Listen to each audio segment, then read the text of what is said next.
कि घर घर की कहानी। अरे प्रीति, एक कोना साफ नहीं किया क्या? यहाँ मिट्टी मिट्टी से हो रही है, कमला देवी ने कड़क आवाज़ में अपनी बहू से कहा। प्रीति ने आटे से सने हाथ लिए हड़बड़ाते हुए बाहर आकर कहा, मैं रोटी बना के साफ करती हूँ। कमला देवी मोबाइल चलाते हुए बोली, किशोरी बुआ की बहू विधि पूरा घर चमका के रखती है, उनका घर शीशे की तरह चमकता है। प्रीति बिना कुछ बोले रोटियां बनाने लगी। दोपहर को प्रीति के ससुर जी खाना खाने आए।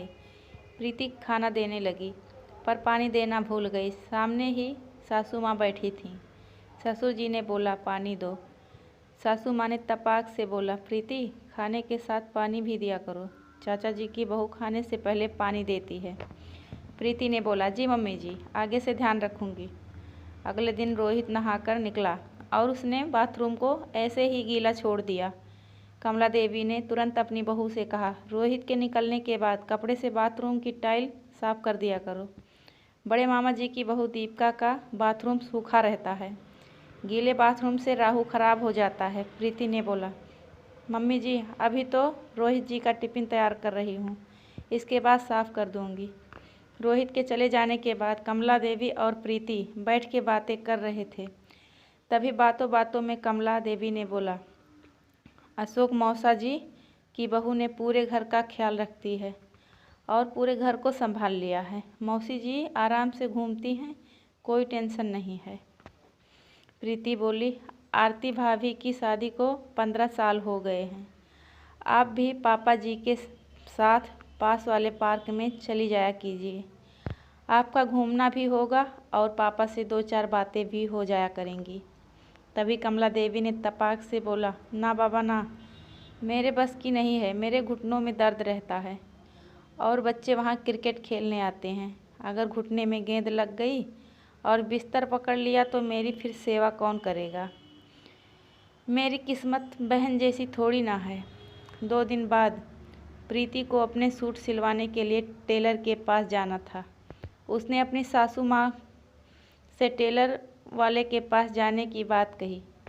कमला देवी ने तपाक से बोला, अरे सामने वाली की बहू तो खुद अपने हाथ से ब्लाउज और सूट सिलती है। अपने हाथ से कितनी भी डिजाइन बना लो और कभी भी बनाकर पहन लो।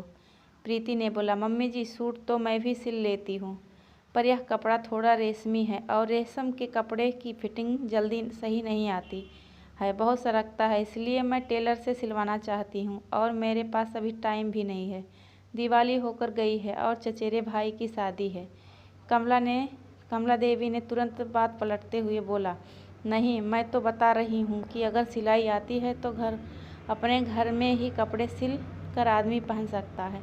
प्रीति चुपचाप सुनकर चली गई। कुछ दिन बाद कमला देवी की सहेली घर पर आई। दोनों सहेलियां आपस में खूब हंस कर बातें कर रही थी और अपने बचपन की बातें, जवानी की यादें और बुढ़ापे के किस्से सुना रही थी। तभी प्रीति दोनों के लिए नाश्ता लाई और प्रीति वहीं पर बैठ गई।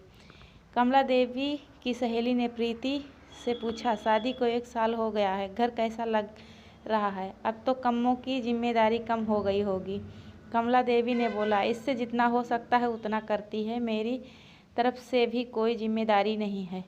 मैं तो कहती हूँ जितना हो सके उतना करो, वरना छोड़ दो, मैं करने के लिए बैठी हूँ। प्रीति सुनकर अपनी सासू माँ का मुँह ताकती रह गई।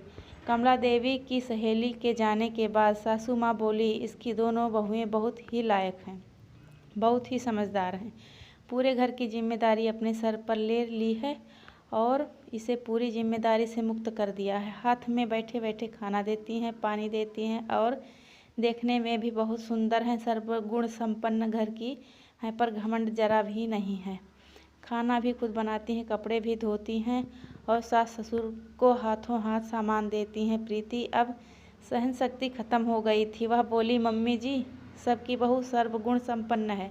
आप हमेशा कहती हैं कि उसकी बहू यह करती है, इसकी बहू यह करती है, मौसी की बहू यह करती है, चाचा की बहू वो करती, पर आपकी बहू क्या करती है आपने कभी यह नहीं देखा।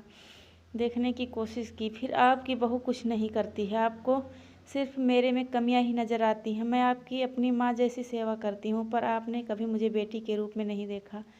मम्मी जी, आप मुझे बेटी ना सही, कम से कम बहू के रूप में तो देखिए। मैं क्या करती हूँ, कितना करती हूँ, यह भी तो देखिए मम्मी जी। दूर के ढोल सुहाने होते हैं, सब में कमियाँ होती हैं। मैंने आपकी और चाची जी की फ़ोन पर बातें सुनी थी। वह अपनी बहू की कितनी बुराई कर रही थी। इस घर में आए हुए मुझे 1 साल ही तो हुआ है। धीरे धीरे एडजस्ट कर रही हूँ, सीख रही हूँ। कमला देवी अवाक होकर वह सुन रही थी। दोस्तों, मैं यहाँ सास को नीचा और बहू को ऊंचा दिखाने नहीं आ रही हूँ। हमारे समाज में बहुओं की तुलना हमेशा रिश्तेदार की बहुओं से की जाती है, जो कि सही नहीं है। हर घर के अलग अलग नियम होते हैं। अपने घर की बहू को घर के रीति रिवाज बताइए, पर उसकी तुलना किसी के घर की बहू से ना करें, क्योंकि आपकी बहू आपकी ही रहेगी।